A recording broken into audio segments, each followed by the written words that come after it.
the end of an era and of a nearly 4-decade post-war order in Asia. On December 15, 1978, then U.S. President Jimmy Carter announced that his country would break diplomatic ties with Taiwan, switching recognition to the People's Republic of China.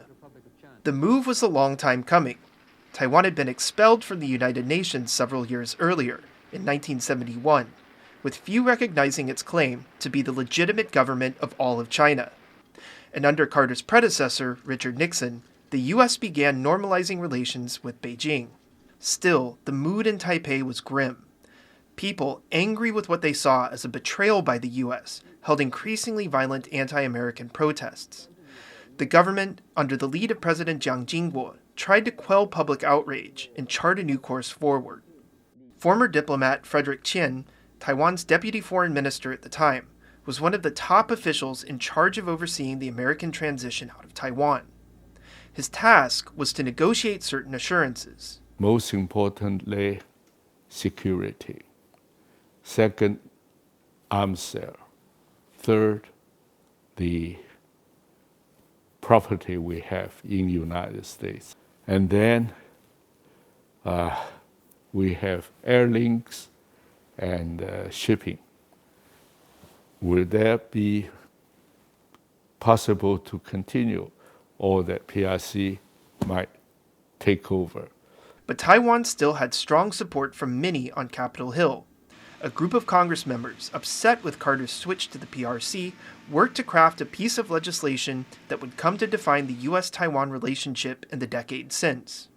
While behind the scenes, people on the ground in Taiwan were also hard at work making sure that the law would be strong enough to last. One of them was Robert Parker, who had just become chair of the American Chamber of Commerce in Taiwan. Parker traveled from Taipei to Washington, D.C. to campaign for protecting not just U.S. business interests in Taiwan, but also the robust trade and investment ties the two countries had developed.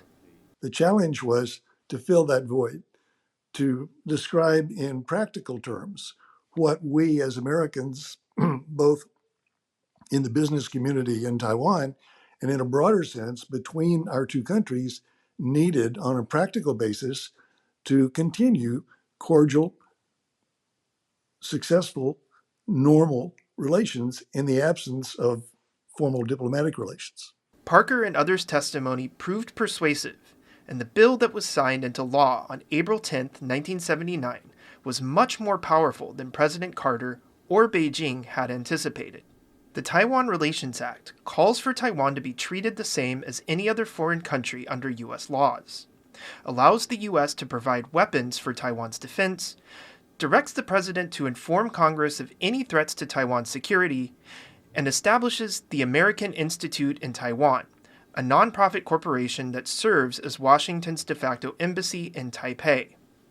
In its final form, the TRA was a victory for all those who had pushed for its passage, including the government in Taiwan.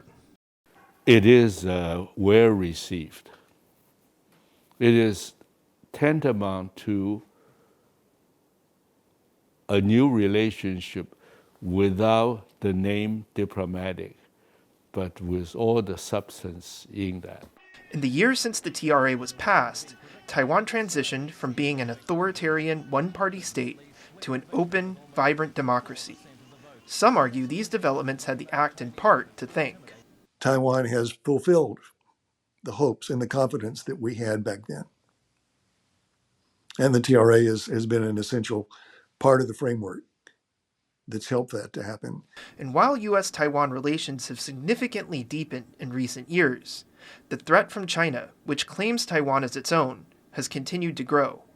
It's caused some to rethink the act's limitations and to call for a clearer stance from the U.S.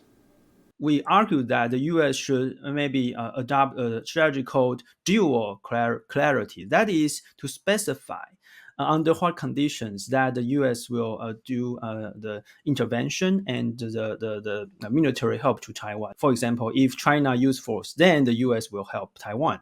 And the U.S. should be very clear that if Taiwan changes status quo, then the U.S. will not help Taiwan.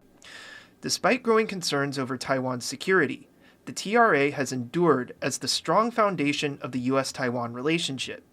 one which has allowed ties to flourish for more than 4 decades. Kris Ma and Jeremy Olivier for TaiwanPlus.